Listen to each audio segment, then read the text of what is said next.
keessatti deemaa jiru kana wanni amma isin jettan kuni as jalatti ummanni barruu barreessaa jirus yaada ummanni kannachaa jirus ummanni kun gaa yeroo san live san laaluu dandeen gaafa Kadiir akkas jedhu gaafa Iluun akkana jedhu laaluu dandeen ammoo jara keenya namni tokko nama Harargee tumsiisuu hin danda'u yoo baxraanummaa taate malee.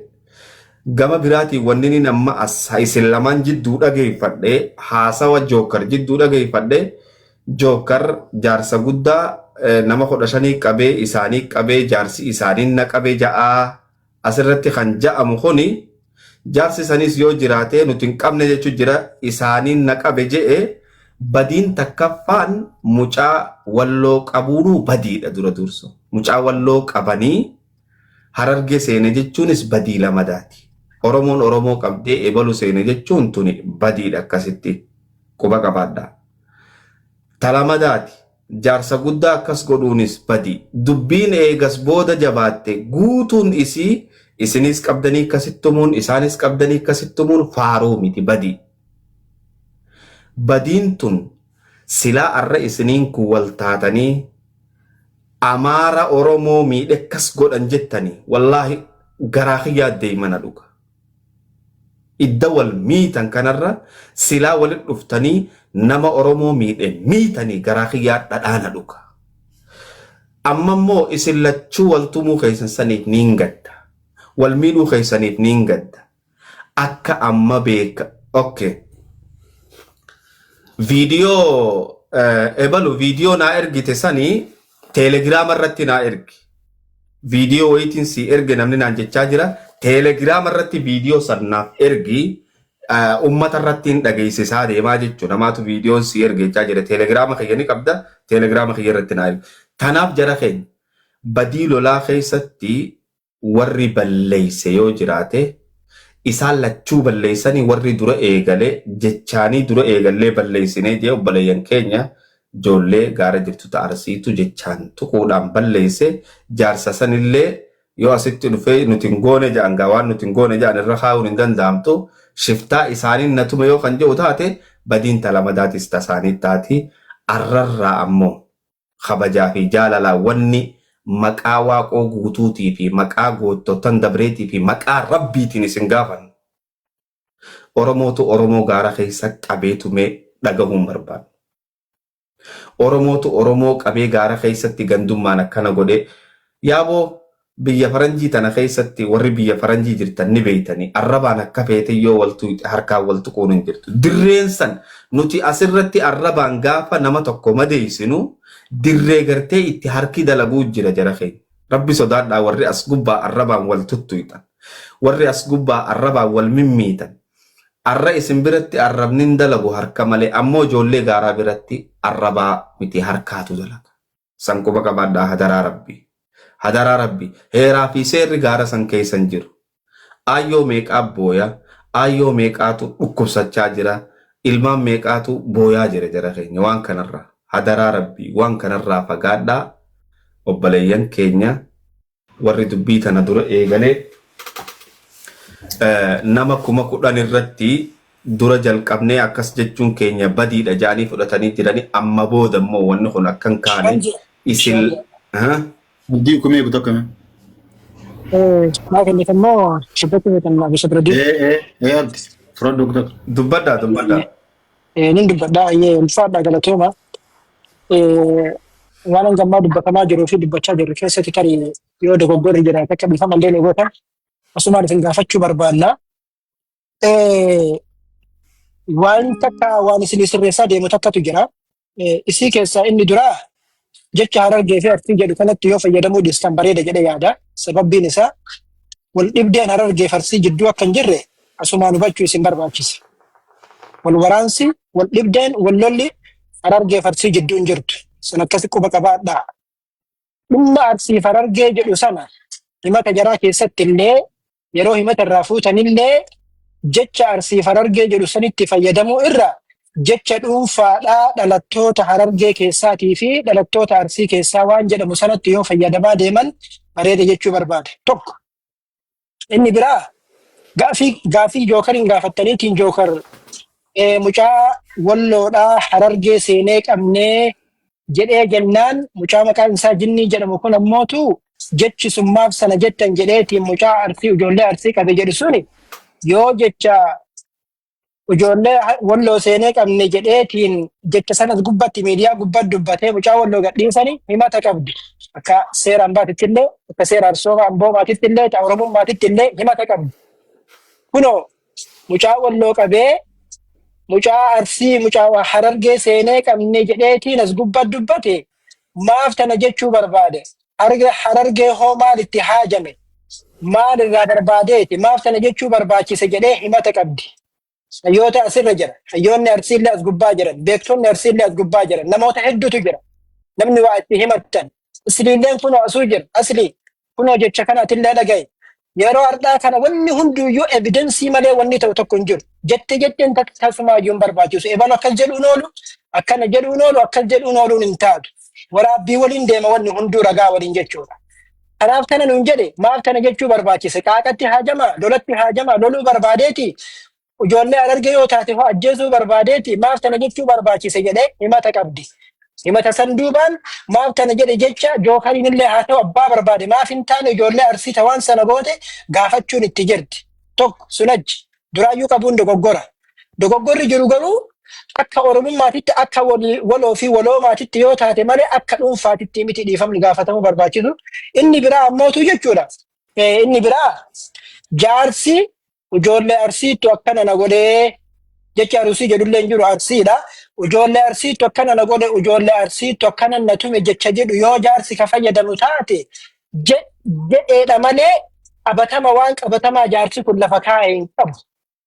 Haqiiqatti viidiyoon evidensii wanni waliin waraabame viidiyoo waraabame ijoollee yeroo sana qabdee jaarsa sana tumtee moobaayila harkaa fudhattu qabatamaan hin jiru yoo ta'e jaarsi kun ijoollee Arsii ta'uu haqiiqatti yoo miidiyaa kana gubbaa ka dhufan taate jaarsi kun dhufanii kunooti fuula rabbiitti beeka rabbiisantu beeka ijoollee akkana jirtu na qabe jedhee miyuutii naa qaban tokko jinni jedhee akkaataa sanii yoo himata sanaa fi himata jaarsarraa fuudhaniini dhugaa ta'uuf dhara ta'uu addaan baafatan. Kanachirraa hafe manguddoon yeroo hedduu namni biraa ta'uu danda'a hattuun gosa hin qabdu. Hattuun Arsiin qabdu hattuun Harargeen qabdu. Hattuun eenyuyyuu bakka hin buutu gaafa nama hattu gaafa nama miitu jechuudha. Kanaafi isa sanallee akkas ta'uun ooluun jetteedhaan waan sana yoo murteessuu baatanii qabatamaan kallattiidhaan jaarsa sanillee yoo danda'ame nu dhiyeessanii akkaataa sanii yoo gaafatan barbaachisaadha. Kanachirraa hafe Arsiif Harargee jedhutti osoo fayyadamuu baattanii bareeda jechuu barbaada. Galatooma. Ulfaadho Abdii Hukumee galatoomi. Nuti Arsii fi Harargee dura obsi jinni obsi. Arsii fi Harargee jechaatiis hin jirru ijoollee Arsiitii fi ijoollee Harargee tagaara keessa jirtu jechaa jirra. Yoommoo itti dabaluun barbaachise baxiraanotaa fi baalagoota tiiktooka gubbaa jiru ammas. Uummanni Arsii guddaan kabajamoon lafa jiran. Wasakoota tiiktooka gubbaa jiruu fi warra gaara keessa jiru. Dubbiin wasakoota tiiktooka gubbaa jirurraa gaafa baate warri gaaraa muka walitti cabsa wal ajjeesa. Ijoollee Arsii tagaara keessa jirtuu fi ijoollee Harargee tagaara keessa jirtu jechaa jirra. Jaarsa san irraa hin dubbii adda baafachuu barbaada. Qeerransoo jaarsa san bakka jirurraa amma qabii fidi qeerransoo. Abdii Hukumee dhugaa baana seeteedhaan murteessuun hin taatu. Jaarsa sanin harkachuu barbaada. Ayyeedhaafuu ijoolletti hin gatima. Ijoolleen teenya caalaa horofaan ijoolleen muraadii dabbal farda walaadha. Nama inni bira jiru as jala nu dhiyeessa. Muraadii farda walaadha. Dafa dhiyeessa tajaarsa achitti dabarra carraa Aslii jira, Abu Sabraddiin jira, Hamzaa jira, furadhaati itti dabra. Ammoo waan haasoytan irratti ta viidiyoo eebaluu je'ee irratti ragaa walitti ergaa deemna malee je'een hin fuudhamtu jetteen achumatti viidiyoo ragaa gartee nuti Harargee seenee qabne malee juu isiniif dhufte ka viidiyoon mucaan hin kaanne tana je'ee jira tanan baanuwan ta gartee iluutu kana je'ee jettan viidiyoon iluudhaa takkana bira geessee jirti sanittiin isin Taarrabni bana. kun norrabse miidiyaa irraa Naaf norrabse duuba jalatti ejjennuu yoo raabbachaadha. san naaf Numa dhageessanii sirrii miidiyaa jedhamu. tanambaanu gurbaa namicha bantan san fida namichi yoo dhugumaan ijoollee isaaniin naqabe kan jedhu taate akkuma gartee abdii kumee jedhutti dubbiin akkasin muramte jechuudha malee haasawaanii miti kan muramtu jaarsa sana sitti nu dhiyeessa. Yalla ijoollee muraadii balfara dawwalaa yoo jala jiraatan yaa fida. Akkas hangasuu aslii Hamza Abu Sabraddiin itti oofaa dubbadhaa maal jettan asirratti. Warri kaan tokko hin banatinaa jookar qeerransaa jinnii hin banatinaa hundi keessan deemu. Asii fudhadhaa Abu Sabraddiin أصلي في Hamza Asli. ترى إساني في خانة أستاذ أصلي في حمزة Okay, دكتور galatoomaa ulfaadha. Amma dubbii gizee ilaalan kaara gizee ilaalanii himanni wal galema wal dhabdee ilaalanii amma wanni jarri jedhan hunduu walii amananii dhugaadha. Kamtu kam dura qabee jecha jedhamee jecha gocha ture hooma jinniin jedhu jookarillee jedhe hooma jookar jedhu mootu qeerran salleen jedhe dubbiin jaraa wal fakkaatadha. Kanaaf nabii keenya dubbiin teessammaa mi'ooftii jennaan takutte dhiifne tiniin ta dhuftu yaannaa jedhan jara keenya. Saharaa Su'uudii gaara kana keessa akkuma ka dalagatu jiru hattuun jira akkuma ka humna qabu jiru miskiinni jira jechuudha. Namni wal keessa jechuudha. Kanaafi amma haga tokko jechi kun wal gale miidiyaa kanarratti illee wanni amma jarri jedhan kun ummanni kunillee ragaadha argaatuma turanii hooma namni dhagaa ture jarrillee dhugaa waan jiru himanii kanaaf amma nuti dubbii miskiina karaa deemu ilma haati hiyyeessa ka isa eeggattu jechuu rabbii gaditti ka isa abdattee isa eeggattu jireenya biyya keenyaa ka akkatti qaala'e kan ijoolleen tun biyya yoo galte giddiin qabanii waraanatti ergani kun har'a torbaan darbe baatii sadi dura guuraa turani jidduun amma sun ijoolleen guuramte guutuun dhumnaan har'a waan itti jiran argaa jirtan jechuun nama biyyatti yoo dawwaltan. Kanaaf ilmaan kun yoo asitti biyyatti haati jechuun yoo haati biyyatti waraanan dararamtu hiyyummaa yoo dararamtu biyya ormaatitti mootu yoo mootummaan dararamtu Tigree yoo dararamtu Amaaraa yoo dararamtu yoo ofii wal darartu obboleewwan lamaan tiruu garaa tokko yoo ofii wal darartu nama gadiisaa jechuudha. Ijoolleen tun ofillee rakkattet bakka itti warra rakkiftullee dhabdee jechuudha. Bakka itti rakkattu sanuu dhabdee ofillee ofumaa warra rakkiftee bakka itti rakkattu dhabaa jirti jechuudha.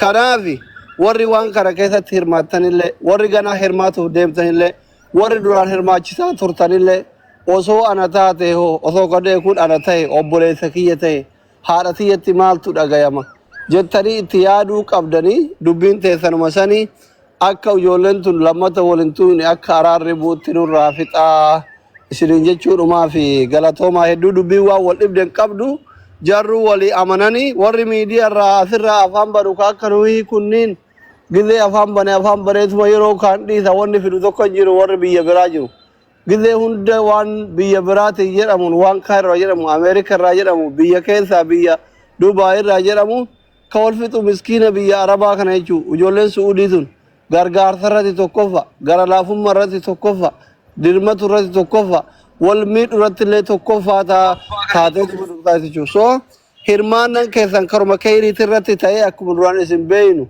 ofii wal dararuu kan akka nurraa dhaabanitti isin olamaa'oon nurraa fixaa jechuudhumaa fi galatooma.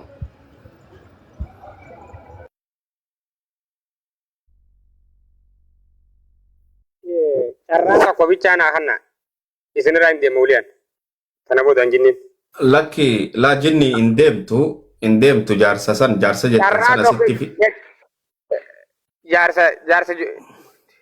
Jaarsa namni bira jirtan raqama addaa ol seenaa. Raqama 20 addaa ol seenaa.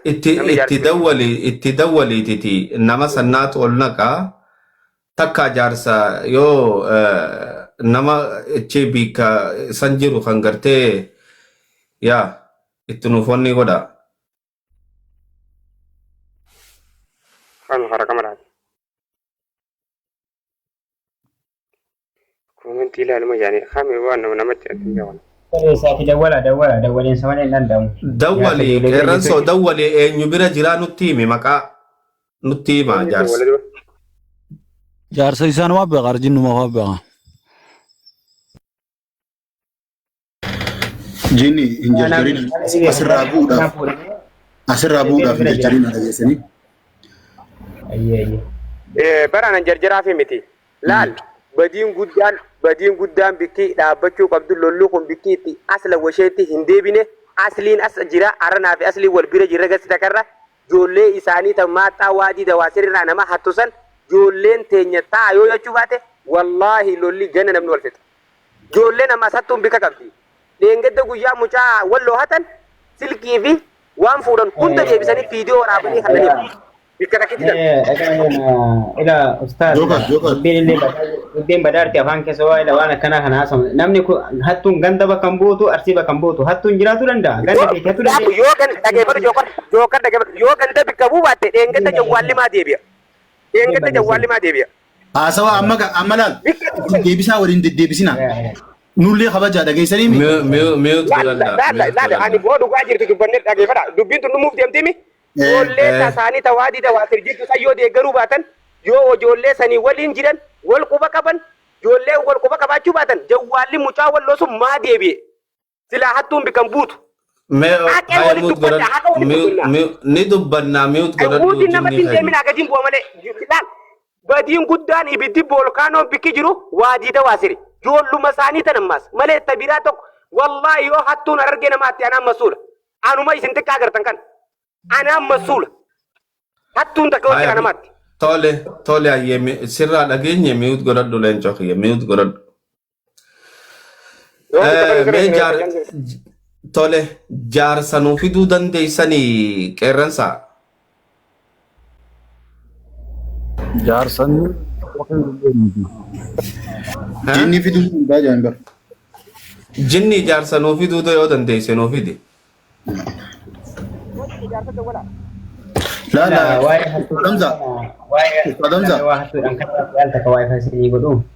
ايه جوكر ايه ابو تكن اوبس استاذ وهو بتشيسا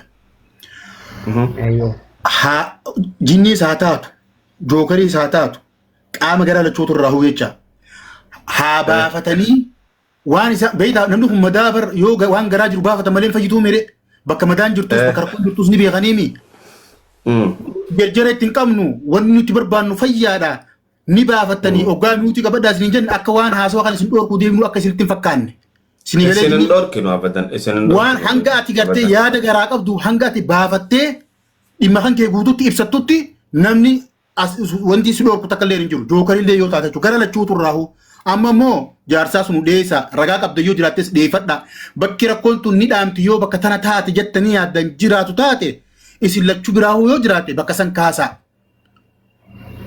ولقال لك ست جني راكون جراكني راكون نما والكبير راكون قبض لقي فدا راكون ندابت بيكي وادي دواسر سيو فرماتن وركچو باته بوروس جولين تنيرفته بوچي ايه ijenama gartu udwan naman dufani yette ma maxi harargeda la jinni dagay himajir wadi dawasir taati jettes himajir dubbachajir wadin dawasir boodarratti waan jennuni jenna jaarsa san takka silkii biraayo qabaatan dawwala asirra nuu fida itti haasoyna achi booda haasoyna waa hunda dubbii xumurarratti haasoyna jaarsa dura sin nuu fida me waan hatu waan joker hanif joker dubbaddu joker tokko faayirratti Ifo na goda kamera ho saya barade kamera duba saya aso dubbi na dhuftu wanti jechuu barbaade bakka manne je hattuu jiru kanatti hattuun ganda bakka mootu garuu ganda tokko keessa baatee ka waa balleessu ganda nama sanni beeka yoo ta'e namni suni gandi sun qabatu qaba tokko faarati guyyaa sanii silkiin akkamitti deebitee jedhe hattuun ganda keenya bakka buutu nama keenya bakka buutu jennee baanee balaaleffanne ijoollee walooti maa jenne nama keessan qabdeemi hattuu san qabaa nu dhiyeessa isin deeggarraa harkamurraa nu dhiyeessa jennee achi na qabadha yookaan hattuun tun arsiidha nama kenna silkii keessa isin deebinaa jenneen hattuun tun ganda nun buutu nama kenna bakkan buutu arsii bakkan buutu namni ku erga qabame hattuu sana walumaan qabna yoo dandeettan arsii atillee qabe yoo dandeette walloo atillee qabe harka irraa murraa hattuu sana yoo beektan nu dhiyeessaa jenne akkasitti dubbiin tun dhumatte malee hattuu ijoolleen arsii yookaan arsii waadii dawaa sirkaatee jiru hattuun jiraatu dandeetti arsii sin dhiiftu hararge sin dhiiftu kutaa hundaan dhiiftu garuu nama ijoollee arsii taatee hattuun tun ganda keenya bakka buuti nama keenya bakka buuti jedhee deeggarsa yoo nama duuba dhaabbatee hattuun tun nama keenya jedhee ragaa qabaatame ragaan as dhufu viidiyoo gaafa duraa irratti waan kana irratti hattuun ganda keenya bakka buutu jennee ofii keenya baanee balaaleffannee ijoollee walloo gadi baatee akkamiin namni keenya qabama maqaa hannaatiin jennaan nama keenya bakka buutu deebisenneen ofuma isaatii deebisa mucaa waameen dhageettanii nama kanallee hin dhiifne haga silkiin deebtillee hin dhiifne nu barbaadane nama kana nu barbaada jennee gaafataa turre viidiyoolee dalagaa turre nuuf dhiyaatu didee dadhabnee itti dhiifne lolli kun dhufe lola kanatti harkaanfannee jira. Jookar deebise hoggaa jettaniin mucaan san silkii deebisuu akkamitti eenyu isinitti himee warra wallooti yoo mucaa san qabaa jettaniin maaliif yeroo san mucaan gaafa silkii deebisu hin qabamin akkamitti eegas boodoo mucaan kun barbaadamuu dhufte. Jawwaala harkaratti itti kan Ustaaz Hamza dhugaa jirtu dubbata harkaratti biiftuu waraabamtee mukaa walloo sawwaa kan harkaratti itti kan dhugaa jirtu dubbata oo dubbii bineensa jinni miyuut qabadhu jinni haasa'u jirra Jookari haasa'u jirra jawwaallee harkarratti kan namatti viidiyoo waraabamtee Okay. Yeroo carraa kan keetii ni himta jinni yeroo carraa keetii. Okay, amma dubbachuu hin danda'a. Koi ajo Jookara bitatu qeerran isaanii ni deebista. Hayyamee dubbadhu Jookar. Akkas. Nu waliin obsaa deema. Okay, Jookar yoo dubbiin beenne yoo yaada nama simne iyyuu faayidaan qabu dubbisuu ta dubbadhallee jinni dhiifamu carraa eeggadhu suuta dubbadha nama gurgurdaadha abboota keenya obboleeyyan keenya hangafaati waan ta'eef. Gurguddaa dhageeffar Jookar naasii wali dubbata. Mucaan abdiyyeen sun jawwaala kana fuudhee harkarra kannee fi viidiyoo waraabee kuulo jawwaala irraa fuudhee jira jenne. Jinnii keenya dhiifamu wajjin jinnii keenya. Suutaa walitti dubbachuun gaariidha jinnii keenya. Akkuma isaan siin jedhan dhageenye. Ati nu usaa jinniin dubbatin hanga Jookar fixatee irraa bu'utti jiboota dubbatta. Ambar reefu ibsee fi waan garaa isin jiruu fi bakka rakkoon ta'e isinitti haftee jirtu yoo dhugaan isaanii bahuu fi baatte qeerransa haa ta'u jinni haa ta'u irra deebi'anii dubbatanii dhugaan tun bakka sana nu jiraa dhokotte. Akkana. Jettanii dubbachuu mirga qabdanii jennee bara. Gaafa ammoo inni dubbataa jiru. Jarjarri tokko hin jiru. Jarjarri tokko hin jiru. Dubbii jarjarri tokko hin jiru. Hanga inni haasa'utti jara kan qopheessaa jara silaa dhufuu qaba jenne san qopheeffadhaa. Ya jaarsa dhiyeeffadha rakkoon qabu tana dubbisuusa dubbatanii hayyanaa ila kana naa godha tokkoffaa irratti jinni ijoolleen ummanni arsii achi kaate jinniidha dhiifama hattu ummanni arsii achi kaate illee hin jiru gandallee bakka hin buutu gaafa jarri ijoollee walloo kana qabde nutu balaaleffate ka'e osoo ijoolleen walloo gadi baatee hin dubbatin